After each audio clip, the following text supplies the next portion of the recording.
Selamat pagi. Shalom. Shalom. Puji nama Tuhan. Mari kita kembali datang beribadah kepada Tuhan. Kita diberikan kesehatan dan kekuatan semuanya karena anugerah Tuhan. Amin. Mari kita satukan hati kita di dalam doa. Bapa, kami bersyukur buat pagi hari ini, buat kasih-Mu dan anugerah-Mu yang tidak pernah berhenti dalam kehidupan kami. Engkau tidak pernah meninggalkan kami sedetik pun, Tuhan, tetapi Engkau selalu ada bersama dengan kami. Pagi hari ini kami minta biarlah hadirat-Mu memenuhi tempat ini. Kami minta Tuhan, kuasa-Mu menjamah kami, kuasa-Mu Tuhan, dan damai sejahtera sukacita-Mu meliputi kami pagi hari ini. Urapi kami semuanya Tuhan, baik pelayan-pelayan Tuhan dan jemaat Tuhan yang hadir di tempat ini, dan yang bagi jemaat yang belum datang pun, Tuhan mengurapi mereka. Tibakan mereka tempat ini dengan selamat, tak kurang satu apapun. Terima kasih Tuhan. Kami rindu untuk kami menyembah Engkau, memuliakan Engkau dan meninggikan Engkau Tuhan di atas segala Tuhan, Raja di atas segala Raja. Haleluya. Amin. Mari pagi hari ini kita membawa hidup kita, membawa hati kita kembali kepada Tuhan. Kita mau katakan, Kau sungguh indah tiada taranya.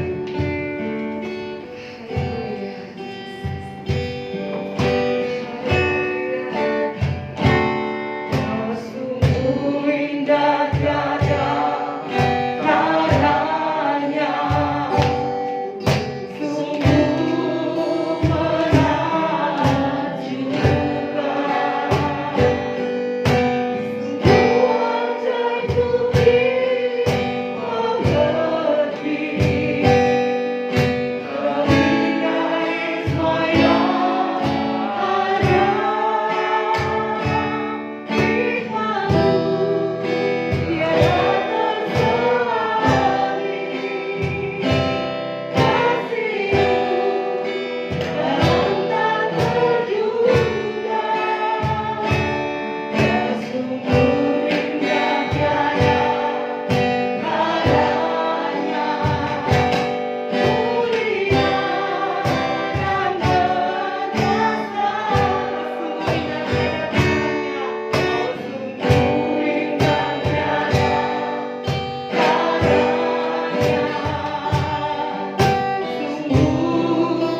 Kami kagum dan hormat akan Engkau. Sebab itu kami ingin memuji Engkau dan memuliakan nama-Mu pagi hari ini. Haleluya. Amin. Kita bagi berdiri, berikan senyum dengan kiri kanan kita. Kita akan masuk hadirat Tuhan dengan hati bersyukur. Amin. Amin. Haleluya.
Tanpa hadirat Tuhan, tanpa kekuatan Tuhan, kita akan tidak mampu menghadapi setiap tantangan dan rintangan dalam kehidupan kita. Kita perlu Tuhan, kita perlu bersekutu dengan Tuhan lebih lagi. Haleluya. Satu hal yang ku minta Tuhan, berdiam di dalam rumahmu seumur hidup mencari wajah-Mu, menemukan kasih dan anugerah-Mu dalam hidup kami.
buat kami, untuk kami selalu tinggal di dalam hadirat-Mu. Karena hadirat-Mu sungguh indah. Hadirat-Mu membawa kami lebih mengenal Engkau.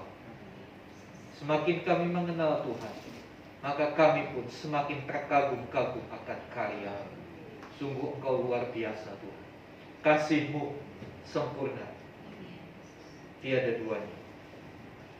Kami rindu pagi hari ini belajar dari kebenaran firman. Karena firman-Mu itulah yang memerdekakan kami. Firman-Mu itulah yang mengubah hidup kami. Terima kasih Tuhan. Berbicaralah pada siap kami, karena kami siap mendengar. Berkati hamba-hamba-Mu yang sudah melayani kami dalam pujian penyembahan.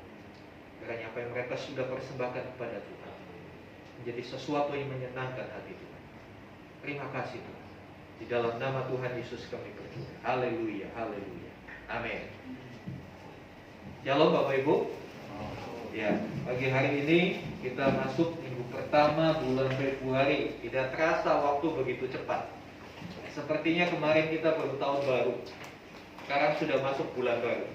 Hari berganti hari begitu cepat.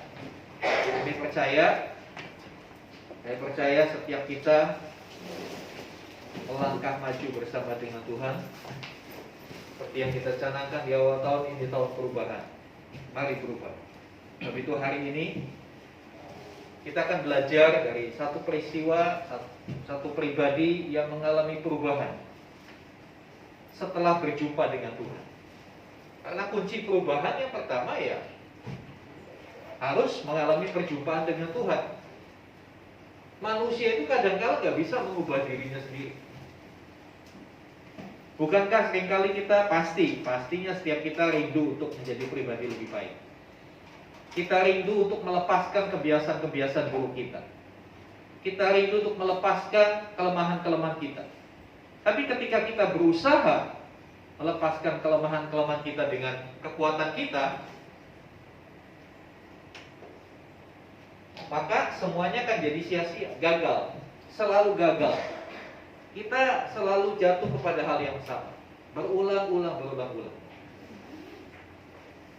Oleh karena itu kita mau belajar bagaimana supaya kita berhasil mengalami sebuah perubahan. Kunci dari perubahan yang pertama adalah bagaimana kita mengalami perjumpaan dengan Tuhan. Ketika kita berjumpa dengan Tuhan, maka kita akan lihat bagaimana kuasa Tuhan akan mengubah hidup kita. Mari kita buka di dalam Lukas 19 ayat 1 sampai 10. Lukas 19 ayat 1 sampai 10. Kita akan membaca ayat ini bersaut-sautan. Saya membaca ayat pertama, saudara semua ayat yang kedua, demikian ayat 10 kita baca bersama-sama. Injil Lukas pasal 19 ayat 1 sampai ayat yang ke-10. Ya, kita mulai membaca. Demikian firman Tuhan. Yesus masuk ke kota Yeriko dan berjalan terus melintasi kota itu.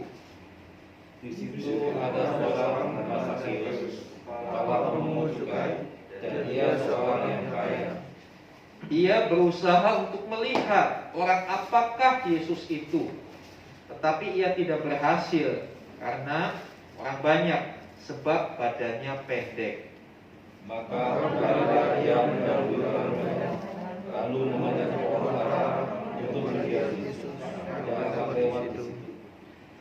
Ketika Yesus sampai ke tempat itu, ia melihat ke atas dan berkata, Sakeus, segeralah turun, sebab hari ini aku harus menumpang di rumahmu. Lalu Sakeus segera turun dan menerima Yesus dengan sukacita. Tetapi semua orang yang melihat hal itu bersungut-sungut, katanya, ia menumpang di rumah orang berdosa. Tetapi Sakeus berdiri dan berkata kepada Tuhan, Tuhan, setengah dari milikku akan kuberikan pada orang miskin, dan sekiranya ada sesuatu yang kuperas dari seseorang, akan kuberikan 4 kali lipat. Nah, Yesus kepadanya, hari ini telah terjadi keselamatan kepada rumah ini, karena orang ini pun anak Abraham. Kita baca sama-sama 2-3. Sebab anak manusia datang untuk mencari dan menyelamatkan yang hilang. Saudara yang dikasih Tuhan, kisah ini mungkin kita pernah dengar di sekolah minggu. Ya. Kalau kita merenungkan, mencoba mendeskripsikan kisah ini, sepertinya ya ada sisi humorisnya juga. Bisa dibayangkan seorang yang pendek, mohon maaf yang merasa pendek jangan tersinggung. Ya. Ada seorang yang pendek, lari-lari, menerobos kumpulan orang banyak, lalu naik pohon hanya untuk lihat Yesus. Sepertinya, waduh, kocak banget ya. Oh, ada orang model Sakeus gitu ya. Tapi hari ini kita mau melihat ternyata kisah ini berbicara sesuatu yang luar biasa. Kita mau perkenalan dulu dengan Sakeus. Sakeus itu seorang Yahudi asli. Dikatakan di dalam ayat yang kedua, di situ ada seorang bernama Sakeus, disebutkan namanya Sakeus. Seringkali di Alkitab itu ada orang-orang yang mengalami mujizat, tapi namanya nggak disebut. Contohnya orang lumpuh yang digotong sama 4 orang, itu nggak disebut namanya, hanya disebut orang lumpuh. Itu aja. Tapi ada beberapa orang lain namanya disebut. Saya percaya Alkitab tidak kebetulan. Ada maksud yang ingin ditekankan dalam hal ini. Ada seorang yang bernama Sakeus. Ya. Sakeus, saya melihat arti nama ini dalam bahasa aslinya dari kata Ibrani zaki, artinya murni, bersih. Sebetulnya orang tua, ya, saya tahu setiap kita kalau kasih nama anak pasti punya maksud. Pingin anaknya punya sifat, punya karakter seperti namanya, ya kan? Kalau banyak orang kasih nama, contohnya ya Sugiarto, ya, itu dari bahasa Jawa, Sugi harta, kaya harta. Jadi orang tuanya berharap anak ini jadi orang kaya. Setiap nama punya maksud ketika nama itu diberikan. Walaupun pada akhirnya apalah arti sebuah nama, katanya kan begitu. Demikian, saya percaya orang tua Sakeus memberi nama Sakeus itu dia pingin anak ini menjadi orang yang murni, orang yang bersih. Tapi ternyata di dalam perjalanan hidupnya, ya, dikatakan di situ, siapakah Sakeus? Kepala pemungut cukai. Mungkin kita nggak terlalu ngerti kepala pemungut cukai ini seperti apa. Kepala jelas itu pimpinan, ya kan? Leadernya, pemimpin. Pemungut cukai, kita mungkin nggak ada pemungut cukai. Ya kalau boleh disederhanakan, ya, pemungut pajak, orang yang suka nagih pajak. Nah, perlu kita ketahui bahwa zaman ketika Sakeus hidup, orang Israel itu ada di bawah penjajahan Romawi. Pasti kita kebayang cerita kakek nenek kita bagaimana waktu Indonesia dijajah. Sistem tanam paksa, ya. Ada pajak yang harus ditetapkan, bayar ini, bayar itu. Nah, Sakeus ini kurang lebih orang Israel yang bekerja buat penjajah. Yang mungut pajak orang Israel itu bukan untuk negara Israel, tapi dibawa untuk Roma, untuk kepentingan penjajah. Secara tidak langsung kita berkata bahwa Sakeus ini pengkhianat bangsa. Kok dia orang Israel tapi kerja buat penjajah? Ini kan satu hal yang gak bagus. Di antara masyarakat sendiri, bukan hal yang positif yang dilakukan Sakeus ini. Dia dicap sebagai orang yang mengkhianati bangsanya. Tentunya untuk kepentingan dia, ya kan? Karena dia bekerja kan dia dapat untung. Mungkin yang lain susah dia bisa menikmati fasilitas pemerintah karena dia mengabdi kepada pemerintah. Nah, saudara dikasih Tuhan, inilah profil Sakeus, seorang pemungut cukai. Dan pada masa itu Alkitab memberikan keterangan orang yang pemungut cukai itu dianggap berdosa. Kenapa? Seringkali disuruh minta 1 juta, dia tagih 5 juta. Sisanya kemana? Ya sudah tahu kemana. Mungkin hari-hari ini pun itu masih terjadi praktek-praktek seperti itu yang perlu kita doakan dari bangsa ini. Sakeus ini dikatakan seorang pemungut cukai selanjutnya, dan ia seorang yang kaya.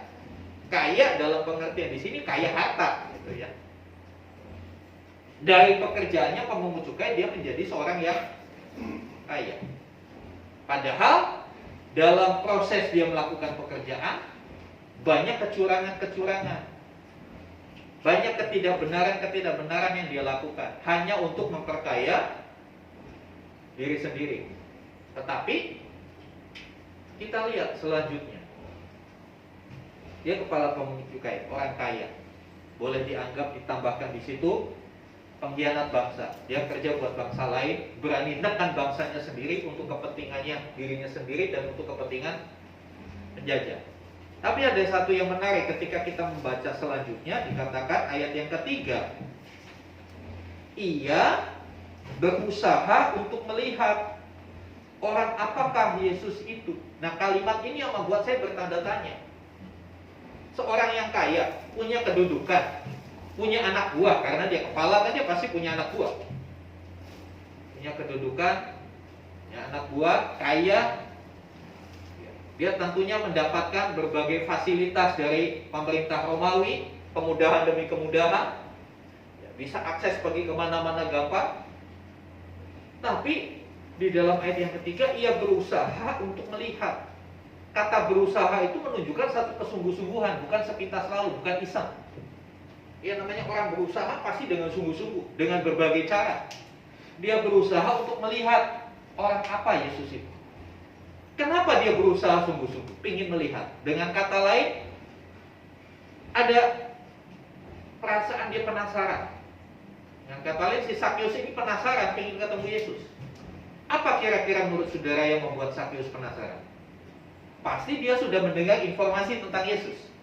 Dia dengar kabar, ya kan? Sama seperti saudara. Ya. Saya masih ingat waktu tanggal berapa itu, waktu pemerintah umumkan kebijakan minyak goreng satu harga 14.000 won. Salah satu Indomaret atau Alfamart ya di Bekasi, sampai kacanya pecah karena orang ingin membuktikan benar gak, desak-desakan sampai pecah. Kenapa mereka seperti itu? Karena ada informasi, mungkin dari media sosial, dari tetangganya, minyak goreng sekarang 14.000 seliter, sehingga mereka berbondong-bondong. Ada satu penasaran. Penasaran ini muncul karena ada informasi. Sakeus, saya percaya, dia dengar informasi tentang Yesus. Apa-apa yang dilakukan Tuhan Yesus. Bagaimana Tuhan Yesus membuat banyak mujizat, menyembuhkan orang sakit, mengajar hal-hal yang baru bagi orang Israel. Itu membuat si Sakeus ini penasaran. Kalau dipikir-pikir, ngapain sih? Orang dia udah kaya, hidupnya udah enak, udah nyaman. Tapi apa yang membuat Sakeus penasaran? Selain ada informasi, yang kedua pastinya Sakeus walaupun kaya, walaupun secara dunia dia oke, tapi saya melihat ada sesuatu yang dia rasa kurang dalam hidup. Kalau dia merasa cukup, ngapain? Ya kan? Mau ada kabar apa terserah. Tapi Sakeus, kenapa dia sampai berusaha sedemikian rupa? Jadi kita lihat usahanya apa aja. Wah, usahanya luar biasa. Kita mah kalah kalau dilihat Sakeus. Sakeus merasa dalam dirinya ada yang kurang. Walaupun dia punya harta, punya kedudukan, ditakuti orang barangkali. Ya kan, kalau petugas pajak datang, orang takut. Tapi ada yang kurang dalam dirinya. Ada satu kebutuhan di dalam batinnya yang belum terpenuhi. Mungkin di sisi lain, barangkali dia punya perasaan bersalah di dalam hati kecilnya. Kok saya mengkhianati bangsa saya? Kok saya begini ya? Itu yang membuat akhirnya Sakeus berusaha cari Yesus. Dia dengar informasi tentang Yesus, makin penasaran dia. Oh, ini ada orang seperti ini. Ajarannya kok berbeda ya? Oh, dia mengajarkan sesuatu yang baru. Dia mengajar dengan penuh kuasa, disertai mujizat dan tanda-tanda ajaib.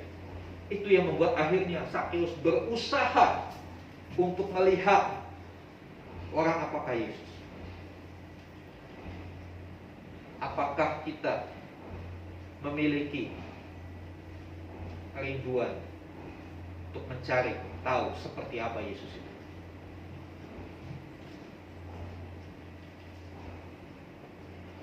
Perasaan ingin tahu ini mendorong Zakheus berusaha. Dan selanjutnya dikatakan di situ, bagaimana kita melihat bagaimana Zakheus akhirnya berjumpa dengan Tuhan Yesus. Diawali dari penasaran tadi. Ia berusaha untuk melihat orang apakah Yesus itu. Tetapi ini bicara soal ada hambatan, ada tantangan. Tetapi ia tidak berhasil karena orang banyak. Yesus seperti selebriti, orang banyak. Saya membayangkan Tuhan Yesus waktu itu seperti Pak Jokowi sekarang. Dia kunjungan ke satu tempat, orang berkerumun, gak peduli COVID lagi naik, orang berkerumun. Seperti itu gambaran. Sementara Zakheus, dia punya kelemahan fisik. Dikatakan badannya pendek. Saya nggak tahu, pendeknya tidak disebutkan ukuran berapa. Tapi pendek yang dimaksud di sini lebih pendek dari orang-orang pada zaman itu, gitu ya. Kita mikir lah, ya pendek tapi kan hasil lebih tinggi dari kita, Pak. Orang Israel kan tinggi-tinggi, ya kan? Ya, maksudnya pendek itu lebih pendek dari orang-orang sejamannya. Ya itu yang menjadi kendala. Ya, karena dia tidak berhasil karena orang banyak, sebab badannya pendek. Ada satu kendala, ada satu kelemahan, ya. Dia bersungguh-sungguh mencari Tuhan, bersungguh-sungguh ingin berjumpa dengan Tuhan. Tapi ada keterbatasan, ada tantangan. Tantangan yang pertama, ya sifatnya internal dari dirinya. Dirinya pendek, gak mampu. Sementara tantangan dari luar banyak orang, crowded banget, jadi susah. Tapi kita melihat di sini ada sesuatu yang luar biasa dari Zakheus. Ya, dia tidak putus asa. Dia tidak berhenti dalam upayanya menjumpai Tuhan. Ayat 4, maka berlarilah ia mendahului. Orang lain mungkin jalan, tapi Zakheus berlari. Saya pernah ketika membaca, saya membayangkan, saya ketawa sendiri. Orang pendek berlari di antara orang banyak. Waduh, itu pasti kocak banget deh kalau difilmkan gitu ya. Itu hanya deskripsi saya, ya. Maka berlarilah ia mendahului orang banyak. Nggak cukup berlari aja. Saya percaya waktu dia berlari, orang kaget. Ini ada apa nih kecil lari? Orang pada hadir, menarik perhatian. Dia nggak peduli. Pokoknya ada dalam benak Zakheus, saya harus ketemu Yesus. Mumpung Yesus datang di kotaku, di Yeriko. Dia nggak mau kehilangan momen itu. Dia berusaha. Bagaimana caranya? Dia lari, nggak cukup lari. Lalu, ini yang unik. Lalu memanjat pohon ara untuk melihat Yesus. Dia tahu, Yesus bakal lewat sini. Dia lari, mungkin muter gitu ya. Lari, dia bakal sini, ada pohon. Dia naik ke pohon. Seorang, kalau gambaran sekarang saya punya penggambaran. Kalau sekarang mungkin Zakheus ini kepala kantor pajak. Kepala kantor pajak yang pendek ini lari kencang-kencangnya menerobos kerumunan orang banyak, lalu naik pohon. Bukan kocak banget? Naik pohon. Ada resiko, ada kalau dia jatuh. Bukan cuma dia sakit, dia pasti diketawain orang banyak. Tapi dilakukan itu naik pohon. Saudara jangan pikir ini sesuatu yang sederhana. Pakaian mereka itu jubah, saudara, bukan celana. Kalau pakai celana naik pohon gampang. Kalau pakai jubah naik pohon, kebayang nggak ibu-ibu kalau pakai dasar naik pohon coba gimana? Itu keserimpet nyangkut bisa. Panjang ceritanya itu. Tapi sekali lagi kita melihat kerinduan Zakheus untuk jumpa Tuhan tidak terhalangi oleh hambatan apapun. Orang banyak, kondisi fisik, gak ada masalah. Dia berusaha gimana caranya. Menjadi pertanyaan buat kita. Apakah kita memiliki kerinduan untuk ketemu Tuhan seperti Zakheus?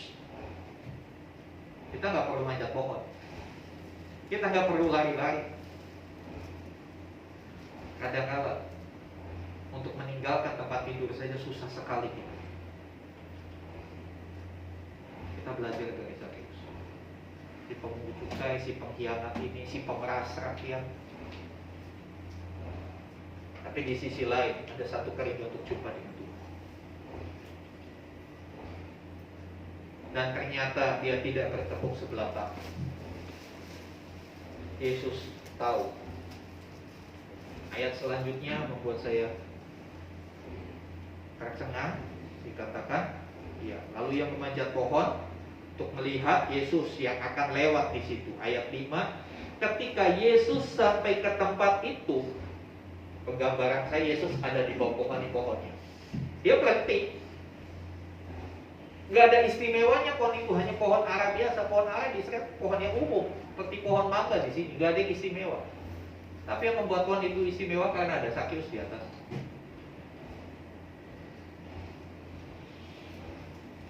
Ketika Yesus sampai ke tempat itu, ia melihat ke atas.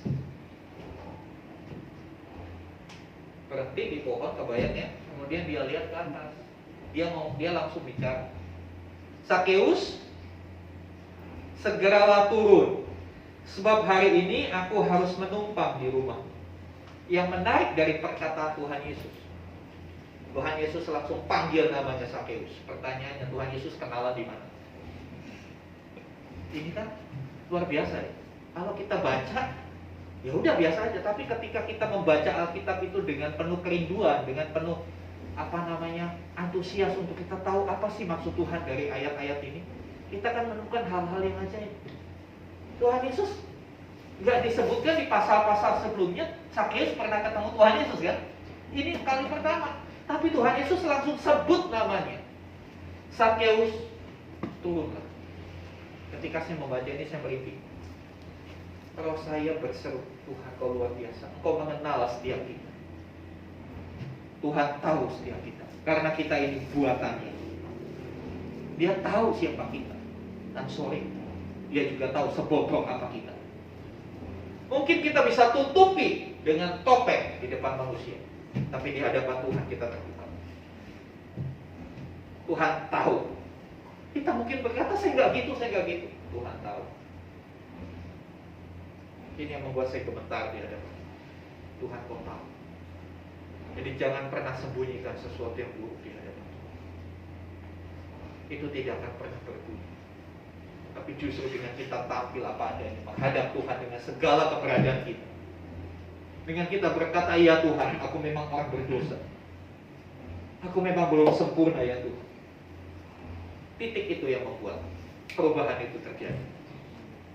Sakeus naik ke atas pohon. Tuhan Yesus datang bilang, turun. Sepertinya ini kata-kata biasa, dialog biasa. Tapi kalau kita renungkan, ada satu makna yang luar biasa. Yang Tuhan Yesus bilang apa? Dia nggak bilang, Tuhan Yesus ngapain, Sakeus ngapain lu di situ? Atau kata guru-guru sekolah minggu. Guru sekolah minggu semangat cerita. Ketika Tuhan Yesus, Sakeus naik ke pohon.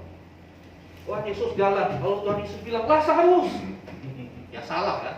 Lazarus turunlah, itu bukan tempatmu, itu tempatnya Sakeus. Itu guru sekolah minggu, bikin banyolan begitu. Tapi ada yang menarik dari kata-kata Tuhan Yesus. Sakeus, turunlah. Dia nggak tanya ngapain lu di sini. Kenapa kok Tuhan Yesus bilang turun? Aku mau ke rumahmu. Ini kata-kata sepertinya hal yang biasa dalam dialog. Tapi ketika saya renungkan di luar biasa. Turun. Itu bicara soal kalau mau ngalami perubahan, kalau mau ngalami lawatan Tuhan, turunkan harga diri, turunkan gengsi. Turun, bicara soal kerendahan hati. Rendah hatilah, akui segala kesalahan. Tapi Tuhan Yesus bilang, Sakeus turun. Kalau kamu turun, aku akan mampir. Tapi kalau kamu tetap di atas pohon, aku nggak bisa mampir ke rumah. Tuhan Yesus yang menawarkan diri. Perhatikan kali cerita ini. Sakeus nggak bilang, Tuhan mampir dong ke rumahku. Tuhan Yesus nggak menawarkan, betul? Sakeus tidak menawarkan Tuhan Yesus, ayo mampir rumah saya Tuhan. Enggak. Tuhan Yesus yang meminta. Tuhan Yesus yang ambil inisiatif untuk mendatangi rumah Sakeus. Kadang-kala untuk sebuah perubahan, itu yang Tuhan lakukan bagi kita. Dia yang mengintervensi hidup kita. Dia yang bilang dulu sama kita, aku akan menumpang. Bahkan dikatakan di situ, aku harus menumpang. Ini ada satu urgensinya ketika dikatakan harus, ya kan? Saudara harus pakai masker, berarti ada urgensinya dengan memakai masker, ada kepentingannya dengan memakai masker. Tuhan Yesus berkata, aku harus. Dia melihat bahwa dia harus datang ke rumah Sakeus. Ada sesuatu yang penting yang harus dikerjakan dalam rumah. Rumah itu bicara soal privasi. Rumah bicara soal sesuatu yang pribadi. Tuhan mau kerjakan setiap pribadi kita. Sebab itu pagi hari ini dia berkata, dia sebut nama kita. Dia sebut nama kita. Obaja, turunlah. Aku harus menumpang di rumah. Bukan kata-kata biasa, tapi ketika kita renungkan, Tuhan yang begitu mengenal hidup kita, mengenal apapun yang kita lakukan, bahkan yang kita lakukan di tempat tersembunyi, bahkan yang kita lakukan walaupun masih hanya dalam bentuk niat, dalam bentuk rancangan, Tuhan tahu. Dan Tuhan berkata, turunlah, ayo rendahkan diri. Sakeus, engkau bukan siapa-siapa, ayo turun. Aku akan datang ke rumah. Aku harus menumpang di rumah. Aku harus tinggal di dalam rumah. Tuhan ingin tinggal dalam hidup kita. Tapi berapa banyak kita menolak Tuhan. Kita terlalu sibuk dengan dunia, sehingga tawaran Tuhan itu kita abaikan. Dalam kisah ini, Sakeus langsung turun. Ya. Ayat 6. Lalu Sakeus segera turun, dia gak lama-lama. Lalu Sakeus segera turun dan menerima Yesus dengan sukacita. Menerima Yesus dengan sukacita. Adakah kita menerima Yesus dengan sukacita? Banyak orang menerima Yesus dengan sukacita dalam pengertian menerima berkatnya. Ketika diberkati dia sukacita. Tapi ketika dia terima teguran Tuhan, ya teguran itu bukan hanya lewat firman Tuhan, mungkin lewat masalah-masalah, lewat sakit penyakit, itu bisa jadi satu teguran, peringatan. Kita nggak bersukacita ketika kita terima itu dari Tuhan. Kita bersukacitanya kalau terima ampau. Kalau kita terima berkat, kita bersukacita. Tapi sadarkah kita, kadangkala berkat itu bisa berupa masalah. Kadangkala masalah itu justru menyelamatkan kita. Tanpa masalah, kita jadi lupa diri, kita jadi sembrono. Tapi dengan adanya masalah, kita jadi lebih berhati-hati jalan hidup ini. Kita lebih mawas diri, kita lebih bijaksana. Dan pada akhirnya perubahan itu yang terjadi. Sakeus gak lama-lama, dia langsung turun, menerima Yesus dengan sukacita. Tidak cukup sampai di sini cerita ini. Ada perlawanan, tetap ada tantangan, saudara. Untuk sebuah perubahan itu banyak sekali tantangannya. Tantangannya ayat yang ke-7, tetapi semua orang, bukan 1-2 orang loh, semua orang, banyak. Saya pastikan ini mungkin lebih dari 10. Semua orang yang melihat hal itu apa? Bersungut-sungut, ngomel, ngedumel. Ya. Katanya ia menumpang di rumah orang berdosa. Ia menumpang di rumah orang berdosa. Dari sini kita melihat siapa Sakeus sebetulnya. Dia dicap orang berdosa karena apa yang dia lakukan. Ada tantangan. Tapi yang menarik, Sakeus tidak dipusingkan dengan apa kata orang. Kalau kita mau berubah, kalau kita mau cari Tuhan, jangan pusing apa kata orang. Jangan bingung dengan apa kata orang. Karena hidup kita bukan dari perkataan orang, hidup kita dari perkataan Tuhan. Ada satu cerita yang mungkin kedengarannya lucu. Ya, ada seorang suami istri. Dia berkata, suaminya berkata, Mi, ya, atau Say, yuk kita ke kota A. kita beli kuda. Kita beli kuda. Oke, yuk. Mereka berangkat jalan kaki. Sampai ke kota udah beli kuda, dia bawa pulang. Pertama, mereka bingung. Mereka rundingnya nih, siapa mau naik kuda? Ya udah kita naikin aja berdua kudanya. Kita kan udah capek berangkat jalan kaki, dia naik kuda. Di tengah jalan, orang kasak kusuk. Ini orang kuda masih muda dinaikin orang dua gede-gede lagi, gak berperi kebinatangan. Suami istri ini pandang-pandangan, iya ya, bener juga, kasihan kudanya. Nah kalau sampai rumah kudanya sakit gimana? Akhirnya mereka turun. Mereka turun, dituntunlah kuda itu. Dituntun kuda itu, orang ngomong lagi, ini orang bodoh ya, beli kuda gak dinaikin, malah dituntun. Ngapain beli kuda gak dinaikin? Mereka dua pandang-pandangan, iya juga ya, kok kita bodoh ya. Lalu akhirnya istrinya bilang, yaudah papi aja yang naik, kami yang tuntun. Kan kalau berdua takut, tadi orang sana bilang jangan berdua, yaudah satu aja, kamu aja, bapaknya yang naik. Ketemu lagi orang berikutnya, kasak kusuk bilang, ini suami gak sayang istri. Enak-enakan di atas kuda, istrinya suruh nuntut, ini suami gak sayang istri nih. Wah, suaminya malu hati kan dengar orang bilang begitu. Dia bilang, nah, nih, tukaran nih kamu yang naik, aku turun, malu aku dibilangin gak sayang kamu, padahal aku kan cinta mati sama kamu. Dituntut, istrinya naik. Ketemu lagi orang bilang begini, dasar istri gak menghormati suami, masa suaminya suruh jalan, princess banget sih dia. Akhirnya bingung mereka tuh, saking bingungnya mereka udah gini aja nih, kita pikul aja deh kudanya. Habis dinaikin berdua salah, udah suruh jalan sendiri salah, suaminya naik, yang naik salah, istrinya naik salah. Akhirnya saking bingungnya mereka kita pikul aja. Sampai di rumahnya tetangganya bilang, wah orang baru beli kuda kok jadi gila semua. Ya itulah saudara, kita akan jadi gila kalau hidup kita dengerin apa kata orang. Kita akan jadi gila karena orang, apapun yang kita lakukan akan salah di mata orang. Tahulah bagaimana? Lakukan kebenaran yang sejati firman Tuhan. Hiduplah berdasarkan kebenaran. Terserah orang mau bilang apa. Terserah orang mau bilang apa. Yang penting saya lakukan kebenaran. Yang penting Tuhan suka. Sakeus nggak pusing dengan apa kata orang. Dia terima Tuhan Yesus. Tuhan Yesus pun nggak gubris apa kata orang. Dia jawab nanti di bagian terakhir. Ketika orang berkata orang berdosa, Sakeus dibully. Nah, pasti kalimat ini merupakan sebuah kesimpulan. Ia menumpang di rumah orang berdosa itu sebuah kesimpulan. Pasti ada banyak celetukan, ada banyak nyinyiran lain yang mungkin bikin telinganya Sakeus panas. Tapi dia nggak pusing. Ayat yang ke-8, tetapi Sakeus berdiri. Orang banyak ngomong, tapi Sakeus berdiri. Kata berdiri ini menunjukkan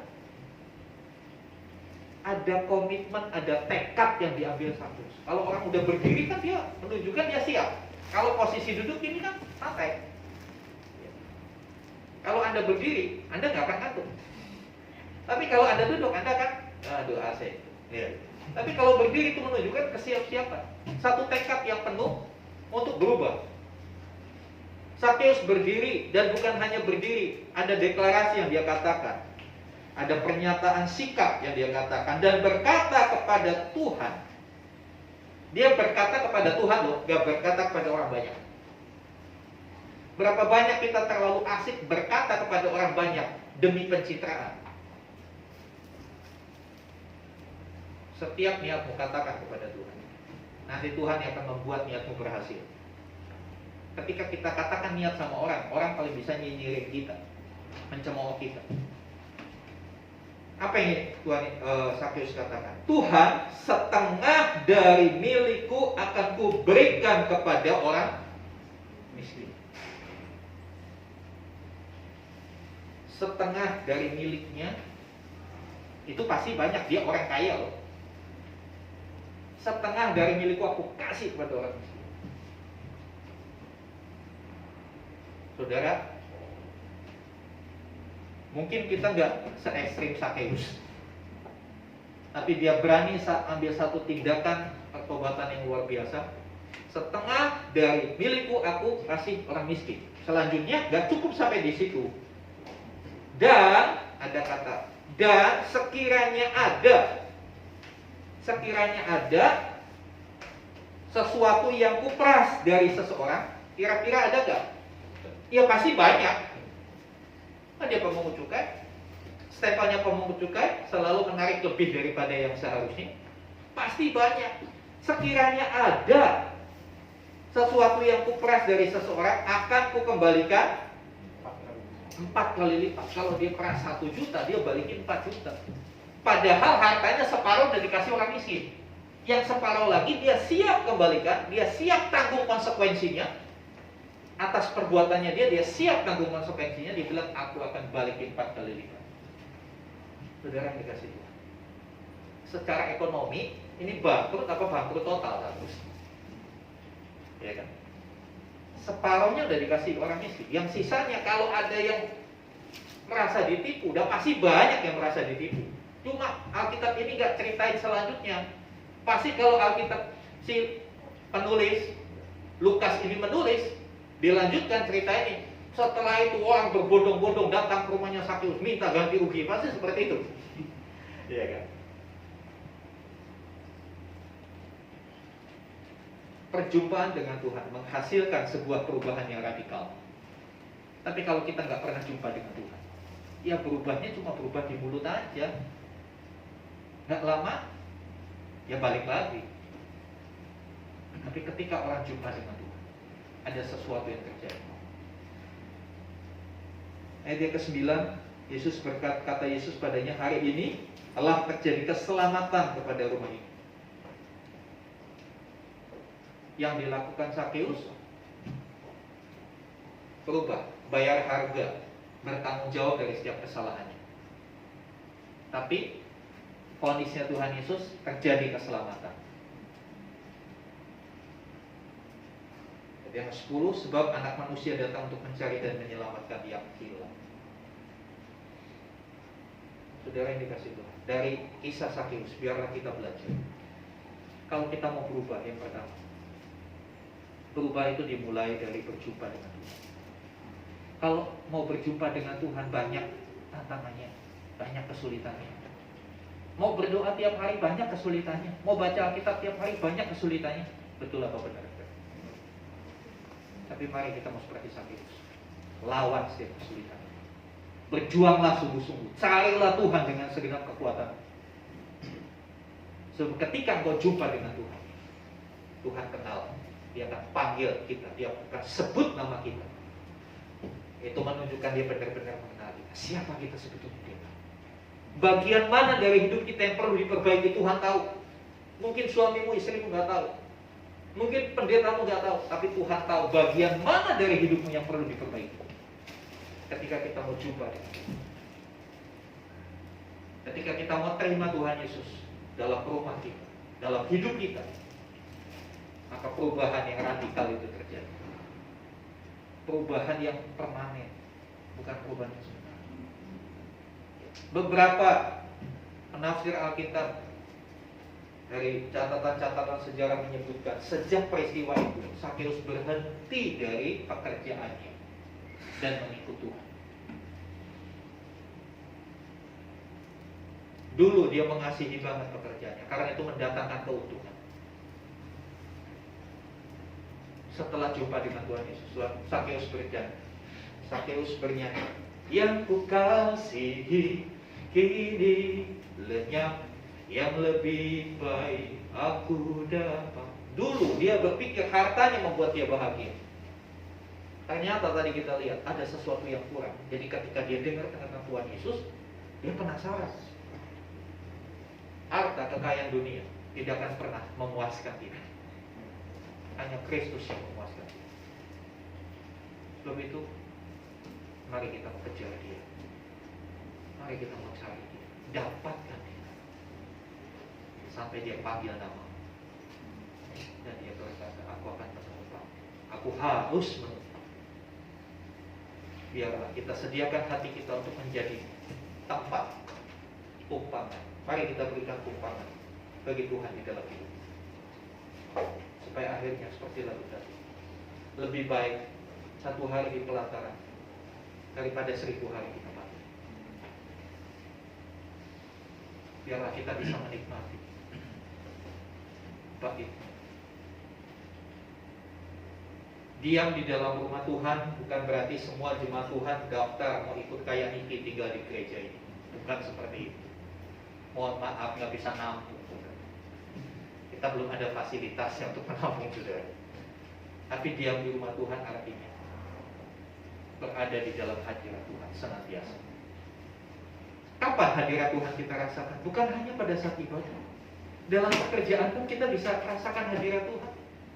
Kita bisa nikmati hadirat Tuhan. Ketika kita bekerja dengan sungguh-sungguh sesuai dengan standar kebenaran, maka hadirat Tuhan akan nyata. Karena hadirat Tuhan itu bicara soal kebenaran dan damai sejahtera. Kalau tidak ada kebenaran, tidak ada hadirat Tuhan. Kalau ada damai sejahtera, kalau ada kebenaran, pasti ada damai sejahtera. Mari sama-sama kita bangkit berdiri. Kita main musik. Haleluya.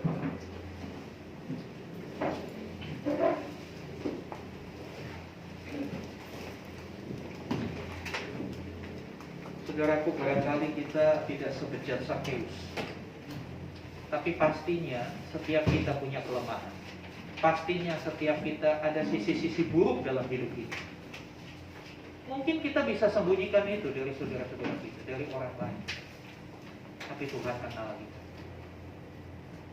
Ketika dia ada di pohon di mana Sakeus memanjat, dia berkata, "Tuhan, aku akan harus menumpang di rumah." Mungkin hari ini kita nggak panjat pohon, tapi kita berusaha dengan kebenaran-kebenaran kita sendiri. Mungkin hari ini kita berusaha membela diri, saya nggak salah. Mari perhadapkan dirimu pada Tuhan, Hakim yang adil.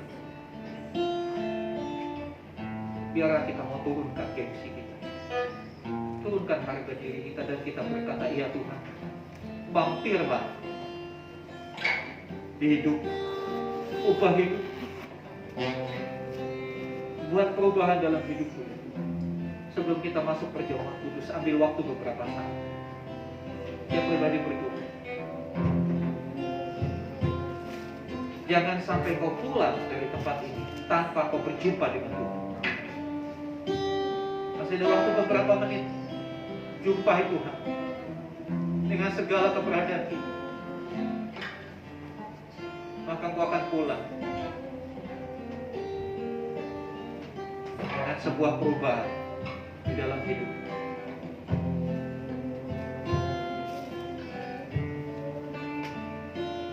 Saya sungguh kagum akan apa yang Tuhan Yesus lakukan. Dia tidak menghakimi Sakeus. Dia tidak berkata, "Sakeus, kau orang berdosa, celakalah kau." Tidak. Dia lihat, Tuhan Yesus lihat usahanya Sakeus untuk berjumpa dengan dia, kerinduannya untuk melihat Tuhan Yesus. Disitulah gayung bersambut. Tuhan Yesus jamah mampir tinggal di rumah Sakeus, dan perubahan itu terjadi. Kita mau berkata, "Kau sungguh indah di antara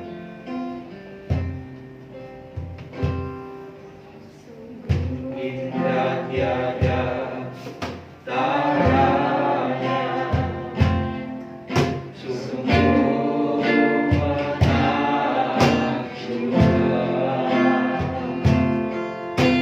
sungguh ajaib ku mengerti, lebih dari semua yang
Sesungguhnya kita tidak layak. Tetapi Tuhan berkata juga kepada kita, ya sebut nama kita dan mereka turunlah. Aku harus menumpang di rumah. Rendahkan diri. Karena Tuhan mau mendiami hidup kita. Haleluya. Barangkali selama ini kita bergumul untuk setiap kelemahan-kelemahan kita. Kita tidak pernah bisa berhasil tanpa Tuhan. Yang sebentar ketika kita masuk dalam perjamuan Tuhan, kita benar-benar mengalami perjumpaan. Saya undang Pak Agus untuk ambil ini firman kudus. Haleluya. Ambil waktu saudara berdoa. Panggil Tuhan. Ceritakan apa itu alami. Ceritakan betapa beratnya perjuangan untuk berubah menjadi seperti Kristus. Ceritakan betapa susahnya kau mengatasi kelemahan-kelemahan. Ceritakan kepada Tuhan. Izinkan Dia mengubah hidup. Izinkan Dia mengerjakan hatimu yang keras. Izinkan Dia membalut hatimu yang terluka. Izinkan Dia mengubah cara berpikirmu yang tidak sesuai dengan kebenaran firman Tuhan. Biar apa kasih katakan Allah. Maka pada akhirnya kita akan terkagum-kagum dengan karyanya. Haleluya.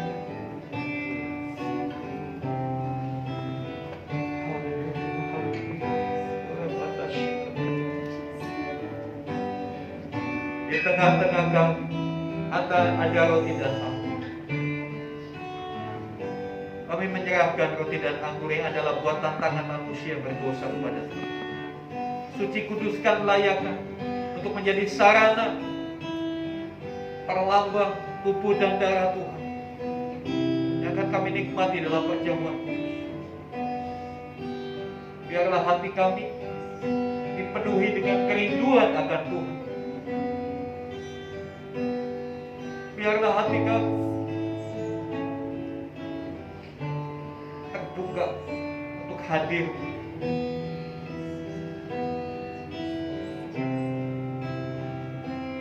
Kiranya roti dan anggur yang sebentar kita akan terima sungguh-sungguh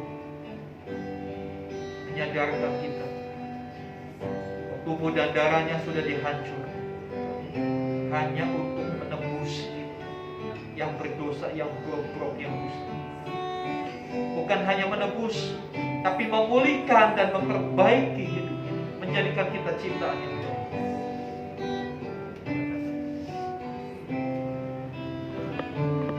Oh, sungguh indah.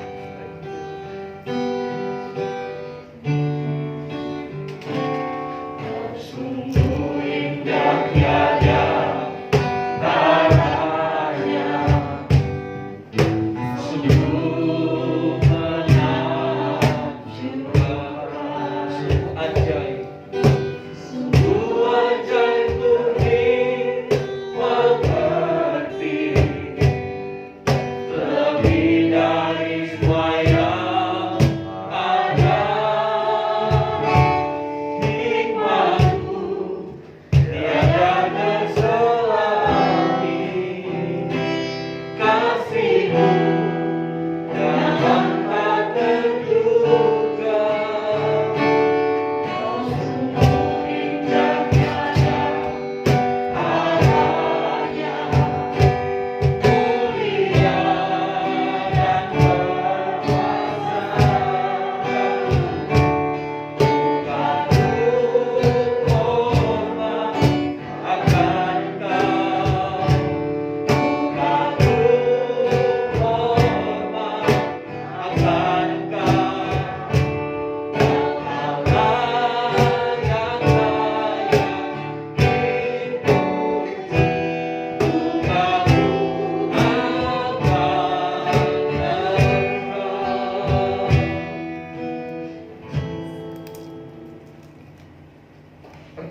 Kudus adalah bagi mereka yang dengan sadar mengakui dan percaya bahwa Tuhan Yesus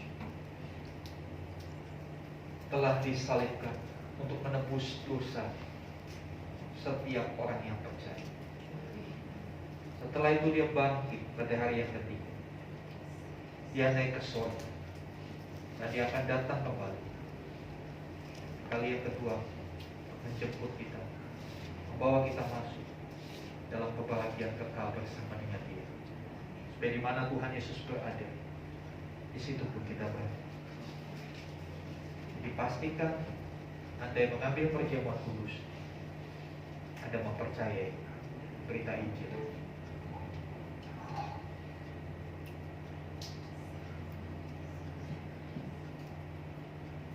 Silakan ayat Alkitab yang tertulis di dalam roti, saudara bisa baca, karena itu adalah pesan Tuhan untuk setiap kita. Haleluya, haleluya. Aminkan itu dan percayai, karena firman itu akan mengerjakan sesuatu yang dahsyat dalam hidup. Mari kita angkat roti lebih tinggi dari kepala kita dan dengarkanlah firman Tuhan.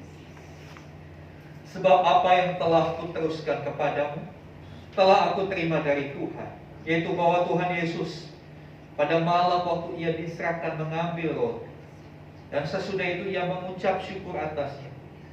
Ia memecah-mecahkannya dan berkata, inilah tubuhku yang diserahkan bagi kamu. Perbuatlah ini menjadi peringatan anak-anak. Bukankah roti yang kita angkat adalah persekutuan dengan tubuh Kristus?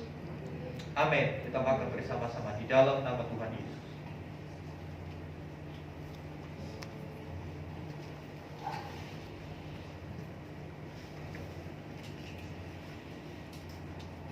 Haleluya, haleluya. Terima kasih untuk tubuhmu yang sudah dikorbankan bagi kami, yang membuat kami menjadi satu tubuh. Terima kasih Tuhan. Haleluya. Sekarang angkat aku lebih tinggi dari kepala, dengarkan firman Tuhan. Demikian juga yang mengambil cawan sesudah makan, lalu berkata, cawan ini adalah perjanjian baru yang dimeteraikan oleh darah. Perbuatlah ini setiap kali kamu meminum, menjadi peringatan akan aku. Bukankah cawan yang kita ada adalah persekutuan dengan darah Tuhan Yesus? Amin. Mari kita minum bersama-sama di dalam nama Tuhan Yesus.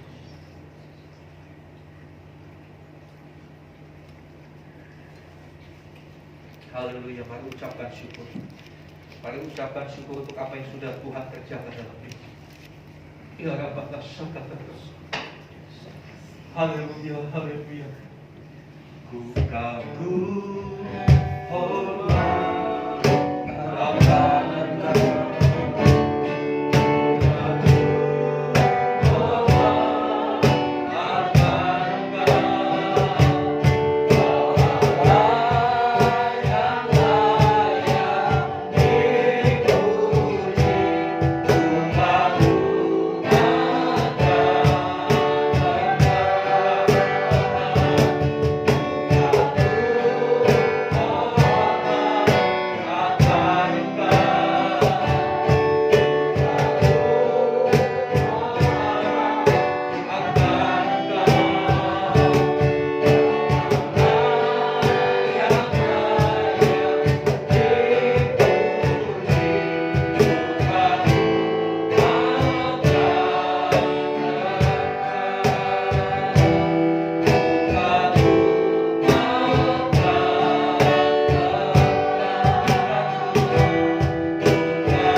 Biarlah melalui perjamuan kudus kami semakin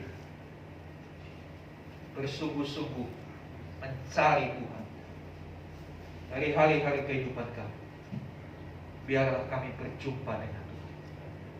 Nah, perjumpaan dengan Tuhan itu mengubahkan segalanya. Pola pikir kami, gaya hidup kami, perkataan kami, hati kami. Kami percaya Tuhan sanggup ubahkan menjadi lebih sesuai dengan kehendak Tuhan. Terima kasih Tuhan. Berkati umat. Kiranya kebenaran firman Tuhan menjadi berita yang begitu kuat, menjadi suara yang begitu kuat, sampai perubahan itu terjadi dalam hidup kami. Terima kasih. Dalam nama Tuhan Yesus kami berdoa. Haleluya. Amin. Silakan tutup Bapak Ibu. Puji nama Tuhan, luar biasa firman Tuhan yang Tuhan, terima kasih untuk segala persembahan yang sudah persembahkan kepada Tuhan. Kiranya Tuhan sendiri yang menggenapkan janji-Nya atas kehidupan setiap kita. Ya, untuk pengumuman hari Jumat, Komsel kembali wilayah Lipo.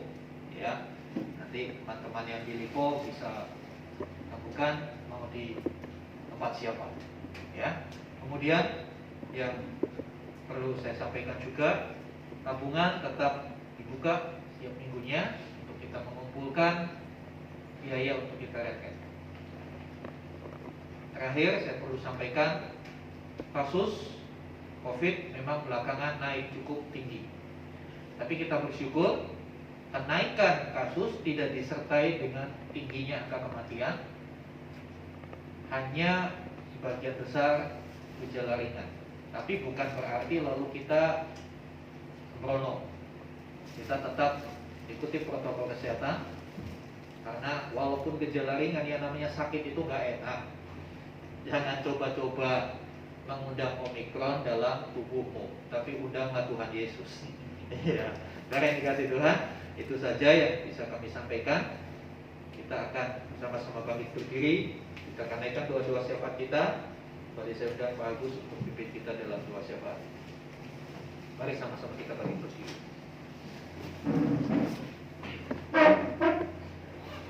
Haleluya. Kembali kami bersyukur Tuhan untuk pagi hari ini kami boleh bersama-sama untuk kami ibadah di tempat ini Tuhan. Secara khusus kami mengucap syukur buat benih firman-Mu yang pagi hari ini boleh ditaburkan bagi setiap kami. Dialah bab surga, perjumpaan dengan Tuhan. Itu adalah satu-satunya yang harus kami lakukan. Karena ketika kami berjumpa dengan Tuhan, kemerdekaan itu boleh terjadi atas kehidupan setiap kali Tuhan. Bila setiap benih firman Tuhan yang pagi hari ini kami boleh dengar Tuhan, tanamkan di dalam hati kami. Dan Roh Kudus tolong kami untuk kami menjadi pelaku-pelaku akan kebenaran-Mu itu Tuhan. Sehingga kekristenan kami bukan sekedar rutinitas yang kami lakukan. Kekristenan kami bukan sekedar agamawi yang selama ini kami pegang, tetapi biarlah perubahan itu menjadi pokok di dalam pengharapan kami ke depan. Sehingga perubahan menuju kebaikan itu terjadi dan kami alami di setiap kehidupan kami Tuhan. Terima kasih Bapak Surga, terima kasih Roh Kudus.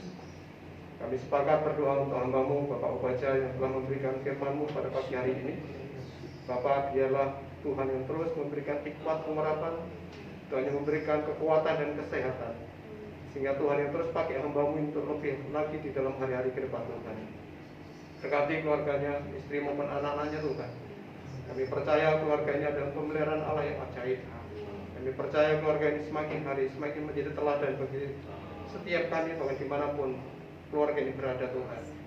Terima kasih Bapak Surga, kami menyerahkan untuk setiap jemaat-Mu Tuhan Yesus.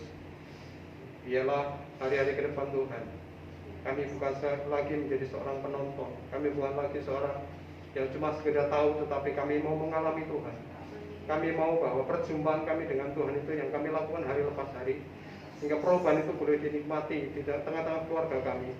Perubahan itu boleh dinikmati dimanapun kami ada, di dalam pekerjaan kami, bahkan di lingkungan kami. Kami percaya biarlah kami menjadi garam dan terang, dan perubahan itu boleh dirasakan oleh sesama kami. Terima kasih Bapak Surga. Apapun yang menjadi pergumulan kami dan apapun yang menjadi harapan-harapan kami ke depan, kami taruh di dalam kaki Tuhan Yesus Kristus. Terima kasih Bapak, kami ucap syukur untuk gereja ini. Kami serahkan ke depan gereja ini dalam tangan-Mu Tuhan. Setiap program yang kami susun, setiap program yang akan kami lakukan di hari-hari ke depan, semua itu demi kemuliaan nama Tuhan. Kami serahkan sepenuhnya Dialah kerajaan Allah turun dan kehendak-Mu yang menjadi atas gereja ini Tuhan. Saat kami percaya bahwa yang terus tumbuh kembangkan gereja ini Tuhan. Bahkan kerinduan kami untuk kami memiliki lahan atau sebuah tempat secara pribadi. Kami percaya bahwa Engkau adalah jawaban bagi setiap pergumulan kami. Dan tiba saatnya Tuhan akan memberkati kami untuk beribadah di tempat ini Tuhan. Terima kasih Bapak. Mengucap syukur buat suasana situasi aman di sekeliling gereja yang kami pakai di tempat ini Tuhan. Iya Tuhan. Berkatilah lingkungan kami, tetangga kiri kanan kami, RT kami Tuhan Yesus. Kami melepaskan damai sejahtera Allah turun atas lingkungan kami di dalam nama Tuhan Yesus Kristus. Bahkan lebih dapat itu Tuhan Yesus, biarlah keselamatan itu bukan kami nikmati secara pribadi. Keselamatan itu kami lepaskan buat lingkungan kami Tuhan Yesus. Terima kasih Bapak surga. Kami menyerahkan juga bangsa dan negara kami pagi hari ini Tuhan. Dengan segala pergumulan yang ada Tuhan Yesus, dengan wabah COVID dan semakin meningkat. Tetapi kami percaya bahwa Tuhan senantiasa tolong bangsa ini. Kami percaya bahwa bangsa ini bisa keluar dari setiap keterpurukan yang ada Tuhan. Bahkan kami berdoa di dalam nama Tuhan Yesus Kristus. Bila setiap kami boleh menjaga protokol kesehatan, kami boleh disiplin di dalam menjalankan kehidupan hari-hari ke depan Tuhan Yesus, sehingga kami boleh sama-sama bergandeng tangan untuk kami boleh memberi kontribusi yang baik atas bangsa ini. Terima kasih Bapak surga, terima kasih Roh Kudus. Kami menyerahkan untuk kami sebentar lagi akan pulang. Berkati perjalanan kami, sampaikan kami sampai tujuan dan selamat. Satu hal yang kami minta Tuhan Yesus, bila firman-Mu pagi hari ini tertanam dalam hati kami dan kami lakukan hari lepas hari di dalam kehidupan kami pribadi lepas pribadi. Terima kasih Bapak, di dalam nama Tuhan Yesus Kristus kami siap untuk menerima berkat-Mu melalui hamba-Mu. Mari buka hatimu, angkat tanganmu, dan terimalah kasih karunia, rahmat yang besar yang datangnya dari Allah Bapa kita di surga. Melalui pengorbanan, karya, kasih sayang Tuhan Yesus Kristus. Dalam pimpinan, bimbingan, penyertaan, pengurapan Roh Kudus. Melimpah atas kehidupan. Berkat-berkat jasmani terlebih lagi berkat rohani. Dicurahkan dalam kehidupan. Karena itu jadilah berkat dimanapun Tuhan menempatkan kita. Karena itu pergilah. Jadikanlah semua bangsa murid. Dan baptislah mereka dalam nama Bapa dan Anak dan Roh Kudus. Dan ajarlah mereka melakukan segala sesuatu yang telah kuperintahkan kepadamu. Dan ketahuilah, aku menyertai kamu senantiasa sampai kepada akhir zaman. Demikian Tuhan Yesus akan datang kali yang kedua, menjemput kita semua, membawa kita semua masuk dalam kebahagiaan kekal. Sampai di mana Tuhan Yesus berada, di situ pun kita berada. Terima kasih Tuhan. Di dalam nama Tuhan Yesus Kristus. Haleluya, haleluya. Amin.